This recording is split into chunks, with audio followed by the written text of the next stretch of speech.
Okay, let me ask you this. Do you have any doubts, Congressman, about the authentic native birth in this country of our president? Do you have any doubts? Chris, it doesn't matter. Do you have any doubts? I have doubts or not. It doesn't matter. You want to answer the simple question? Chris, he's president of the United States. I agree with what... No. You are feeding the wacko wing of your party. Do you believe that Barack Obama is a legitimate native-born American or not? That is not what this bill is about, Chris. No, what do you believe? As far as I know, yes. Okay? As far as you know, yeah. I'm showing you his birth certificate. I'm looking at a camera right now.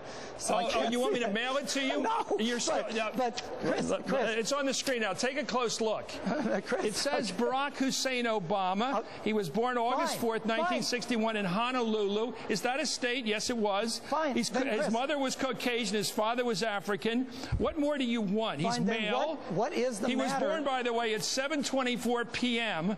in the island of Oahu. Well, what more do you want? I mean, I'm serious. You say, as far as you know, you are playing to the crazies. Chris, what is wrong? Just tell me. Okay, give me Chris, you tell me what because that bill is not about Barack Obama.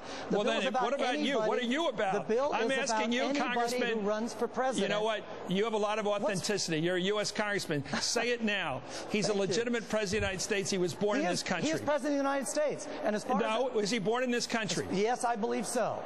Okay, you're glad we're making progress here. Okay. You know, your colleague who put this bill in it. No, but the reason your colleague, Bill, you co-sponsored a bill by this guy, Posey. Posey's spokesman said, we want to see an authentic birth certificate from this guy.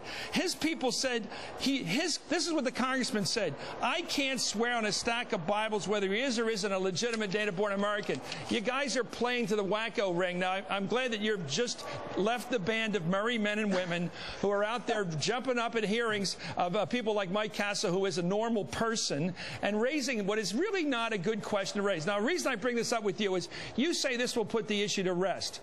Do you think barring a president from serving more than 2 terms put to rest whether Franklin Roosevelt should have been elected a 3rd and 4th term? Do you think it really put that to rest? Or was it a way of whacking the guy on the way out the door? No, he did serve more than 2 terms. You mean? And why did you guys on the Republican side pass a constitutional amendment to say you couldn't do that again? So because you wanted to say, let's not have this happen again. Right.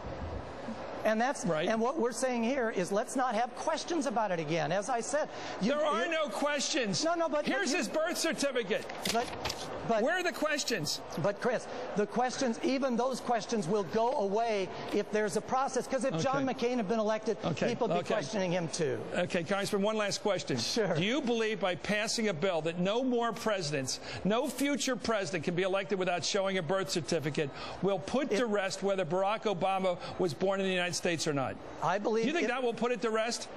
It would, yeah. How will it put it to rest? Yeah. How will it put it to rest? Because he'll probably run again in 2012. Is that what you mean, or what?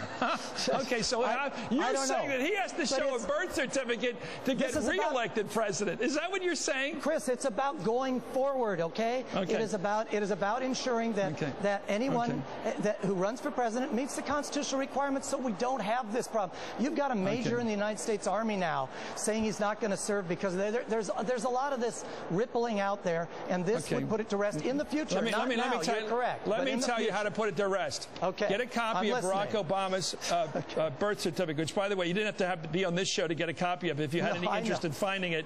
Because before you signed on to this bill, I would have recommended to you, if I were one of your staffers, find out if Barack Obama has a birth certificate that shows he's born in this country before we proceed in this wacky direction, because this will send a signal to the whole world. If the U.S. Congress passes a bill and asks the president to sign it, that says that no future president can get in the door without proving he's a citizen, I think he might get the message that he's just been profiled as a suspect in this case. Let me let you think about whether it's wacky to say that you shouldn't have to prove you meet the constitutional requirements before you run. I'm not sure that's not.